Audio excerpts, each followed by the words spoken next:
Ah, je crois que c'était nous. Bonjour. Depuis la révolution industrielle, la science avait toujours promis des lendemains meilleurs. Mais voilà, la crise environnementale, conséquence, du moins en partie, de l'activité humaine, a jeté le trouble. Et aujourd'hui, la communauté scientifique est partagée entre la primauté du génie humain et le sentiment émergent que le monde court à sa perte. Si l'homme est responsable du dérèglement climatique, si notre modèle de croissance est une menace pour la planète, alors que la population mondiale ne cesse d'augmenter et donc nos besoins en énergie, comment inverser la tendance ? Certains ont eu une idée, la décroissance. Consommer, donc produire moins, se serrer la ceinture un peu. Certains inconditionnels du progrès y ont vu un retour en arrière, voire un retour vers l'obscurantisme. Alors il y a une autre piste, c'est celle de la croissance verte, innover pour produire en consommant moins d'énergie. Et là, la science devient une partie de la solution. Alors comment la recherche et l'innovation peuvent-elles sauver la planète ? C'est le débat qui nous amène ici avec nos 4 intervenants que je vais vous présenter. Il est mondialement reconnu pour ses analyses de la glace de l'Antarctique et du Groenland. En 2002, le CNRS lui a décerné sa médaille d'or, la plus haute distinction scientifique française. En 2007, il a partagé avec Al Gore et les autres scientifiques du GIEC, le groupe intergouvernemental d'experts sur l'évolution du climat, dont il est le vice-président, le prix Nobel de la paix. Jean Jouzel, bonjour. Bonjour. Bonjour à tous.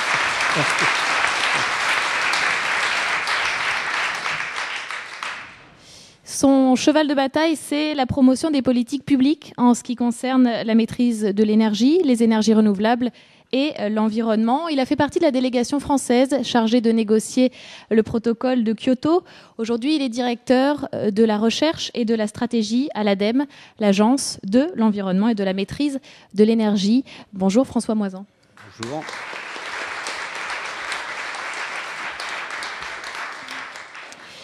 C'est l'un des meilleurs experts français du développement durable. Il a participé à la création d'un mouvement pour la responsabilité sociale des entreprises. Il a été mandataire entreprise au Grenelle de l'environnement, fondateur et directeur général de la société Compagnie 21 Institute. Il fait du conseil stratégique en développement durable pour les entreprises. Voici Patrick Dumière.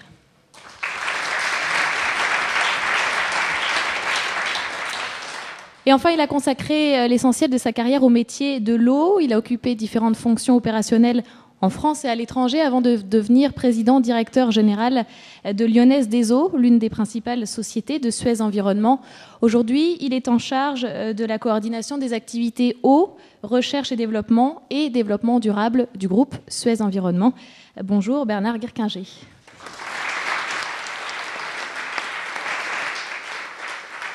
Jean Jouzel, pour commencer, je crois qu'on ne peut pas échapper au débat du moment, car si on n'est pas d'accord sur le constat, alors après, il est difficile de débattre des solutions apportées au problème. Donc, pour résumer brièvement, 600 scientifiques ont signé une pétition adressée à Valérie Pécresse, la ministre de la Recherche, pour lui demander de les soutenir face aux climato-sceptiques, comme Claude Allègre, qui n'hésite pas à vous traiter d'escroc. Claude Allègre, dont le livre « L'imposture climatique » s'est vendu tout de même à plus de 120 000 exemplaires. Est-ce que vous êtes prêt à faire ce débat au sein de la communauté scientifique qu'a proposé la ministre Valérie Pécresse en réponse à cette pétition ? Oui, c'est d'ailleurs notre seule demande, c'est d'avoir un débat serein, approfondi sur cette question du rôle des activités humaines sur notre climat et plus généralement sur notre environnement. Donc notre seule demande consistait à mettre sur pied un vrai débat et j'espère qu'il sera mis en œuvre au niveau de l'Académie des sciences. Voilà, donc j'espère que ce débat aura lieu. Et vous êtes donc, serein à l'idée d'y participer ? Oui, enfin bon, je veux dire, on a aussi apporté des réponses. Enfin, on a à la fois posé les questions que je crois chacun se pose sur le réchauffement climatique, sur disons, le rôle des activités humaines, sur l'augmentation du gaz carbonique, sur le réchauffement actuel, sur également ce qui nous attend effectivement en termes de réchauffement climatique, c'est ce dont on parlera aujourd'hui. Je crois, pour faire très court, que disons tous, les conclusions principales du rapport du GIEC sur lesquelles se sont basées les discussions qui ont eu lieu à Copenhague, rien n'est remis en cause par rapport justement à ce rapport du GIEC. C'est ça qui est important. Alors, certains climato-sceptiques, justement, vous accusent, et c'est là qu'on arrive à notre débat, d'être alarmistes et que vos recherches conduisent à un retour en arrière sur le progrès. Est-ce que le progrès peut sauver la planète, selon vous ? Oui, bien sûr. Enfin, oui, je crois que... Bon, pour moi, pour aborder ce problème, je ne crois pas être alarmiste. Je me suis beaucoup impliqué dans le Grenelle de l'environnement, par exemple. Je m'implique actuellement dans la concertation sur l'adaptation au réchauffement climatique. Je pense qu'il y a un problème et je crois qu'il y a aussi des solutions. Pour faire simple, les solutions passent par, disons, 3 voies complémentaires nécessaires. Une véritable volonté politique. On parlera ici de Copenhague, demi-succès, demi-échec. Mais cette volonté politique, elle doit être déclinée non seulement au niveau international, au niveau national, on aura le Grenelle 2 très rapidement, et puis aussi au niveau local, parce que c'est là que les choses se passent, au niveau des communautés de communes, des agglomérations, des régions. Le deuxième pilier, c'est effectivement une véritable innovation. On doit attendre beaucoup de l'innovation dans le domaine de la lutte contre le réchauffement climatique, de l'adaptation au réchauffement climatique. D'ailleurs, je m'y implique beaucoup moi-même, par exemple au niveau européen, on pourra en parler. Et puis, je crois que le troisième pilier, c'est quand même une véritable prise de conscience de chacun d'entre nous, qui est effectivement peut-être un peu brouillée par ce débat. Je dirais que toute politique, quelle que soit la politique qu'on mette en œuvre, s'il n'y a pas une certaine prise de conscience, une certaine adhésion de chacun d'entre nous, eh bien, ça risque de rester lettre morte. Donc je crois que je ne suis pas personnellement alarmiste, je pense qu'on a un vrai problème, mais on a aussi des solutions à mettre en œuvre. Patrick Dumière, vous avez écrit un livre qui s'appelle « Le développement durable va-t-il tuer le capitalisme ?» Si on réécrit un peu le titre, est-ce que le développement durable peut tuer le progrès ? J'espère que le développement durable va nous aider à répondre à la question de la mutation nécessaire que tout le monde ressent aujourd'hui dans la crise que nous vivons sur la transformation du modèle économique. Moi, je ne voudrais pas, si vous m'autorisez, commencer ce propos sans quand même, dans le débat français aujourd'hui, rendre un hommage à Jean Jouzel et au GIEC à travers lui, parce que ce débat que nous vivons, il est très profond. C'est tout le problème du rapport entre science et politique. Et la science doit éclairer la politique et ne doit pas se mélanger avec la politique. Il faut se méfier de cette perversion menaçante.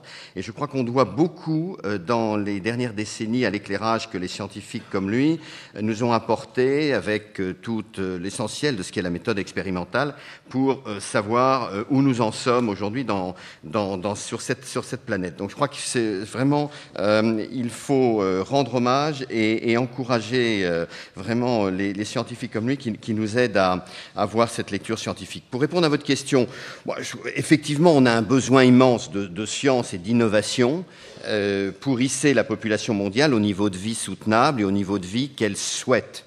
Et là, la réponse à cette question, on n'y a pas le choix, je dirais. Elle va d'elle-même. Il suffit d'aller dans les rues de Bombay ou de se promener à Shanghai ou en Afrique. Le monde a soif de développement. Il y a un droit au développement aujourd'hui. Nous vivons au XXIe siècle, ce qu'on a connu sur la petite Europe au XIXe, vous le rappeliez. Et aujourd'hui, cet énorme passage au développement du monde nouveau, émergent, qui nous est de moins en moins, il appelle une acceptation de toutes ces conséquences pour nous en termes de modèle. Simplement, si on s'enferme dans une illusion scientiste en pensant que la solution viendra d'en haut par uniquement des transformations technologiques, là, je crois qu'on tombe effectivement dans un piège qui est un peu le débat science et obscurantisme aussi. On n'a pas les solutions en réalité, mais il faut que la science nous intègre dans cette équation croissance plus développement durable. Et c'est vraiment une équation qui est inventée. Elle n'est pas lisible aujourd'hui très clairement. Le débat taxe carbone en France montre que l'on a avancé sur une réflexion correctrice, et puis on a reculé parce que on s'est dit, oulala, changer les comportements comme ça, c'est coûteux, c'est difficile, pas maintenant. Bon, donc on a autant un problème de gouvernance qu'un problème de science. Alors, et justement, François Moizan, à l'inverse, donc là, si on quitte la perspective du retour à l'obscurantisme, la croissance verte, le progrès, l'innovation, la recherche, est-ce que ça peut permettre un sursaut économique Compétitivité nouvelle et une sortie de crise aujourd'hui? Quand on regarde actuellement, effectivement, le développement des marchés de ces technologies vertes dans le contexte, je dirais, de crise économique qu'on a connue, et moi, ce qui me frappe un petit peu dans cette crise dite économique et financière, c'est son volet court-termiste. C'est-à-dire, ça a été la prévalence, effectivement, de tout ce qui était à court terme par rapport à des visions un peu de long terme. Et finalement, la crise écologique qu'on connaît actuellement, face à ces enjeux qui ont été soulignés, c'est aussi de reprendre en considération le long terme, de se dire, finalement, on est dans des économies, on a du progrès technique, mais vers où va-t-on? Quelle est la perspective? Qu'est-ce qui est souhaitable comme technologie? Et si je suis évidemment favorable au progrès technique, il faut regarder de quel progrès technique on parle. Parce que, effectivement, je crois qu'on a besoin, pour reprendre la problématique du changement climatique, on a des enjeux qui nous sont fixés par les scientifiques du GIEC, dans lequel Jean Jouzel est un des éminents chercheurs et experts, qui nous disent en 2050, il faut diviser par 4 les émissions si on ne veut pas prendre le risque que sur Terre, on ait des phénomènes irréversibles et que ça remette en place, ça remette en cause la vie sur Terre, le développement de l'humanité. Donc on a un objectif qui nous est fixé. Je crois que dans le domaine de la recherche et de l'innovation, il n'y a pas d'autre domaine dans lequel on a un objectif scientifique et politique maintenant, puisque ça a été repris par des chefs d'État, qu'il faut donc diviser par 4. Ça nous fixe un objectif, un horizon qu'on n'a pas ailleurs. À partir de là, effectivement, est-ce qu'on va faire cette division par 4 à partir de changement de mode de vie uniquement, ou est-ce qu'on a besoin de changer nos systèmes techniques? Moi, je crois qu'on a besoin, effectivement, de la science et de la technique, qu'on n'arrivera pas, dans des sociétés démocratiques, et je crois que ça c'est important, à négocier une décroissance, comme vous l'évoquiez. Donc, on a besoin de progrès technique pour s'en sortir. À partir de là, le progrès technique spontané, il ne va pas forcément dans le sens de l'environnement. Quand on regarde ce qui s'est passé, par exemple, dans les années 90, où le prix de l'énergie n'était pas très coûteux, on a fait beaucoup de progrès sur les moteurs, sur les véhicules.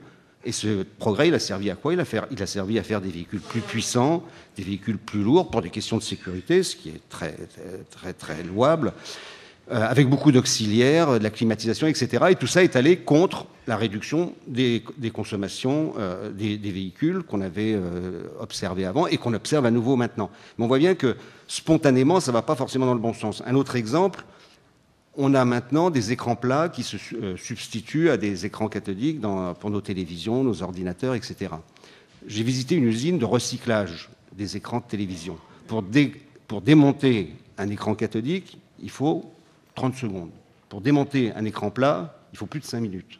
Parce qu'il y a beaucoup, beaucoup de petites pièces. Alors un écran plat, c'est très, très bien. Ça consomme 10 fois plus qu'un écran cathodique. Mais voilà, il y a des problèmes. Donc il faut regarder comment faire des objets techniques qui vont dans le sens, effectivement, de l'environnement. Et pour ça, on a toute une panoplie. Il faut qui est orienté ce progrès technique. Et je crois que parmi les instruments qu'il y a eu l'accord de Kyoto, le demi-échec, moi je pense qu'il est plutôt à moitié vide. Ouais. Je pense qu'il est plutôt à moitié vide, quand même, de Copenhague. On a des directives. Certains parlent d'échec total. Oui, je dirais demi-échec. On a des directives européennes, des normes, et puis ça fait partie de la fiscalité. Il est évident que la fiscalité est un instrument très très puissant d'orientation du progrès technique. Donc il faut orienter ce progrès vers quelque chose qui va pour des visions souhaitables. Il faut orienter ce progrès, mais est-ce qu'en même temps, c'est un secteur porteur, Bernard Guerquinger? Oui, bien sûr, parce que je crois qu'il y a quand même une prise de conscience partagée aujourd'hui sur l'urgence qu'il y a à se mobiliser dans le domaine de la protection de l'environnement, que ce soit la réduction des gaz à effet de serre, mais aussi tout ce qui concerne les ressources naturelles, parce que le modèle économique dans lequel on a bâti la prospérité de nos pays occidentaux est extraordinairement consommateur de ressources naturelles, que ce soit des ressources fossiles ou toutes les autres ressources. Et donc on sait bien aujourd'hui que ce modèle-là n'est pas transposable à l'ensemble de la planète, sinon on va vers une catastrophe absolument immense. Et donc cette prise de conscience fait qu'aujourd'hui, il y a déjà de la demande pour des solutions de protection de l'environnement. On vit ça, bien sûr, dans le domaine de l'eau, où il y a une vraie prise de conscience sur la nécessité de protéger mieux les ressources naturelles. Suez Environnement est très engagé dans la réutilisation des eaux usées, par exemple, mais on le ressent aussi au niveau de la récupération des matières. Nous, on est une entreprise gestionnaire de déchets, Et aujourd'hui, un des marchés porteurs pour nous, c'est le recyclage de la matière, c'est de recycler les bouteilles plastiques. Il y a des usines qui sont construites aujourd'hui en France, c'est de recycler les véhicules en fin de vie, c'est de recycler les avions. Donc tout ça, ça existe. Simplement, il faut continuer à accompagner ce mouvement parce que la demande ne s'exprime pas encore de manière suffisamment forte. Vous dites, on sait, il y a une prise de conscience que notre modèle, celui qu'on a appliqué, n'est pas transposable au reste du monde. Pardon, on le sait nous peut-être, mais les pays concernés ne l'entendent pas forcément de cette façon. On l'a vu à Copenhague, justement. Oui. Alors d'abord sur Copenhague, avec GDF Suez et Suez Environnement, nous on a fait le choix d'être un acteur du débat. Donc on a été à Copenhague parce que ça nous paraissait être une rencontre extrêmement importante. On a participé au débat. Et d'abord, nous, quand on regarde Copenhague, on a d'abord été extrêmement déçus en revenant parce qu'on espérait effectivement qu'il y ait des décisions importantes qui ont été prises. Mais aujourd'hui, on considère qu'il y a un avant et un après Copenhague et que Copenhague a été probablement une prise de conscience très importante. Concernant les pays en voie de développement, il faut bien se rendre compte de la situation dans laquelle ils sont. Leur grande crainte à eux, c'est que nous, pays riches, on leur explique attendez, faites surtout pas comme nous, mais attendez qu'on vous explique comment faire. Donc je crois qu'il faut aussi se mettre un peu dans leur situation à eux. Eux, ils ont besoin de se développer et donc ils veulent que l'effort fait soit bien équilibré. Et de ce point de vue-là, je pense que nous, dans les pays développés, on n'a peut-être encore fait qu'une petite partie du chemin, une toute petite partie du chemin. Et à Copenhague, les Chinois étaient quand même là. D'abord, les Américains et les Chinois étaient là, ce qui était quelque chose d'important. Et si vous regardez aujourd'hui, ça c'est quelque chose qui nous frappe, Suez Environnement est très actif en Chine. Sur les 2-3 dernières années, les Chinois ont complètement commencé à évoluer en matière de protection de l'environnement. Ils se sont aperçus que leur modèle économique, qui était catastrophique jusqu'à ce stade en matière de protection de l'environnement, ne pouvait pas être soutenable sans une meilleure protection des ressources en eau. Donc ils construisent des stations d'épuration aujourd'hui à très grande vitesse. Et aujourd'hui, les Chinois parlent d'économie circulaire. Donc ils sont très prudents et très réticents et très durs dans la négociation internationale. Et en même temps, ils commencent à faire des choses dans leur pays. Et je peux vous dire que les entreprises asiatiques sont extraordinairement dynamiques en matière de recherche, développement et d'innovation et se préparent au marché de demain. Oui, notamment en matière de voitures électriques, je crois, mais peut-être justement parce qu'ils ont compris que c'était un secteur d'avenir et que c'est là qu'ils pouvaient prendre leur part de gâteau. Bien sûr. Patrick Dumier. La course à l'économie verte est partie. On l'a vu dans les investissements de relance. Donc sur les à peu près 500 milliards qui sont investis, l'Asie va en mettre une très bonne partie. Ce que dit M. Guirquinger est important. La Chine aujourd'hui, on peut avoir sur un taux de croissance 7, 8, 9, 10%, 2 à 3 points de moins en réalité qui sont négatifs de toute façon aujourd'hui et qu'ils doivent payer et qui commencent à payer. Bon, ils sont hautement conscients aujourd'hui des limites écologiques de leur modèle et ils l'ont pris en main avec toute la dynamique qui est la leur. Mais je crois que la leçon, c'est pas tellement que la course est partie. La leçon, c'est que il va falloir faire avec cette réelle politique. C'est-à-dire que les Chinois, si vous voulez, à Copenhague, mais pas seulement eux, les Indiens particulièrement, Brésiliens aussi, si vous voulez, tout basique comme on dit, ils disent quelque chose de très important. Ils disent vous allez pas nous emmener dans un jeu dont vous êtes responsable, sans vouloir réformer les Nations Unies, créer une organisation mondiale de l'environnement avec vos règles propres, nous faire entrer dans un système aujourd'hui qui est extraordinairement naïf. Je veux dire, donc là, l'étape qui a été marquée à Copenhague, c'est pas tant sur l'environnement où les choses ont été prises, la conscience a été prise, mais sur vraiment la question, encore une fois, de la gouvernance géopolitique internationale sur ces questions-là qu'il faut inventer et qui va nous obliger à changer énormément de choses. Moi, je voudrais simplement, sur ce point-là, et je pense que le débat permettra d'avancer sur d'autres points, mais rappeler quand même en mémoire, si vous l'avez en tête les uns et les autres, cette petite métaphore, cette histoire de l'île de Nauru, qu'il faut toujours garder parce qu'elle est extrêmement récente. Nauru, c'est une petite île de Micronésie qui, dans les années 80-90, a accédé à l'indépendance parce qu'elle était extrêmement riche en phosphate. Les habitants de Nauru ont acheté à Canberra, en Australie, des gratte-ciel, sont devenus des milliardaires. Et en 10 ans, ils ont dilapidé totalement leur capital. C'est une île qui est en friche, c'est une île qui est sous la tutelle aujourd'hui des Australiens qui l'ont récupérée, et ils sont cireurs de chaussures. C'est une population de 10 000 à peu près, 10 000 habitants. Donc Nauru, c'est, si vous voulez, la preuve aujourd'hui que science sans conscience, etc., on a des solutions techniques, il y a des choses qu'on sait faire, des choses qu'on ne sait pas faire, mais avant tout, on a quand même là un vrai problème d'appréhension du progrès collectif.